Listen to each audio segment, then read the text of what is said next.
Ibu, iktikaf tidak ada kecuali di masjid. Cuman pahala iktikaf didapat oleh orang seperti ibu. Iktikaf hanya ada di masjid. Memang ada pendapat para, disebutkan, bukan pendapat, masih disebutkan oleh para penulis-penulis fikih, para ulama, disempilkan di bab iktikaf, kalau seorang perempuan bisa iktikaf di musollan nisa, ya. Nah, karena babnya adalah di saat memang mereka tidak bisa menghadiri masjid karena masjid tidak terhormat, maka musollan nisa bisa jadikan iktikaf untuk kaum wanita. Ini pengecualian. Cuman kalau kembali kepada hukum iktikaf, iktikaf harus tetap di masjid.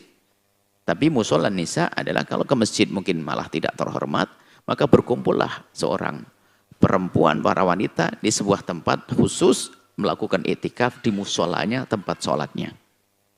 Itu mendapatkan pahala. Jadi sebenarnya yang perlu ditekankan adalah kerinduan Anda, itulah yang menjadikan Anda mendapatkan pahala. Kalau kita baca kitab fikih, maka yang terasa membaca itu ada sampai namanya iktikaf itu adalah ada orang yang kalau sudah menjadikan iktikaf yang mewakafkan, aku wakafkan sajadahku untuk sholat, maka sajadah itu adalah bisa menjadi masjid tempat sujud maksudnya. Maka sampai ada lagas guyonan, seorang laki-laki membawa masjid di pundaknya, maksudnya membawa tempat sujud yang diwakafkan, ya, sajadah. Tentunya ini bab-bab begitu bukan pembahasan tentang iktikaf di masjid, ini adalah biasanya tambahan dari para fuqaha di saat berbicara tentang urusan ibadah seperti sholat dan sebagainya. Iktikaf hanya adanya di dalam masjid.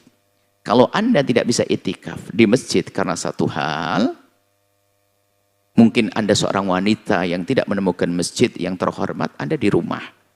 Yang penting Anda bangun juga di rumah, beribadah di rumah, maka Anda sudah mendapatkan pahala seperti iktikaf di masjid, biarpun Anda tidak tergolong orang iktikaf. Maka betul Anda lakukan di rumah, Anda melakukan sholat di rumah, kemudian juga Anda mengaji di rumah, Anda tidak bisa pergi karena jalannya Anda susah. Dengan kerinduan Anda, Allah sungguh maha tahu. Berarti cuman bahasa sederhananya, iktikafnya ibu bisa di rumah, maksudnya bisa didapat pahalanya di rumah, tapi tidak bisa disebut sebagai iktikaf yang sesungguhnya, tapi pahalanya. Itu saja, semoga Allah memberikan keistiqomahan kepada ibu yang soleh dan semua yang rindu kebaikan untuk bisa melakukan kebaikan, dan siapapun yang biasa istiqomah dalam kebaikan, kemudian di saat ada udzur, maka pahalanya tetap ditulis oleh Allah, tetap mengalir. Jika dulu masa muda ibu biasa sholat di masjid bersama orang-orang dan bisa iktikaf di tempat yang terhormat, hari ini Anda tidak bisa, maka Anda sudah mendapatkan pahala. Dan peringatan kepada wanita kalau iktikaf di masjid, pastikan masjid adalah aman dan terhormat bagi Anda. Jangan masjidnya kecil, orangnya ramai, Anda desak-desakan dengan mereka, pengen cari pahala tapi dapat dosa. Hati-hati para wanita, kalau iktikaf harus betul-betul dipertimbangkan.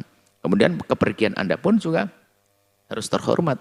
Siapa yang menyertai Anda? Jangan pulang jam 1 malam perempuan di tempat yang jauh, jalan kaki sendiri. Dari mana ini? Kan begitu ya. Ada kehormatan yang harus diperhatikan. Ibadah, ibadah. Tapi ketahuilah bahwasanya dalam ibadah pun ada rambu-rambu aturan yang harus dipatuhi, tanda ketulusan, tanda keikhlasan dalam beribadah. Allah alam bisawab. Masya Allah, syukuran jazilan Buya atas jawabannya. Baik, selanjutnya kami berikan kesempatan kepada jamaah wanita untuk bertanya langsung kepada guru kita tercinta Buya Yahya. Dengan satu orang satu pertanyaan, dimulai dengan salam dan juga... Setelah Anda menyaksikan video ini, jangan lupa berselawat kepada baginda Nabi Muhammad sallallahu alaihi wa alihi wa sahbihi wasallam.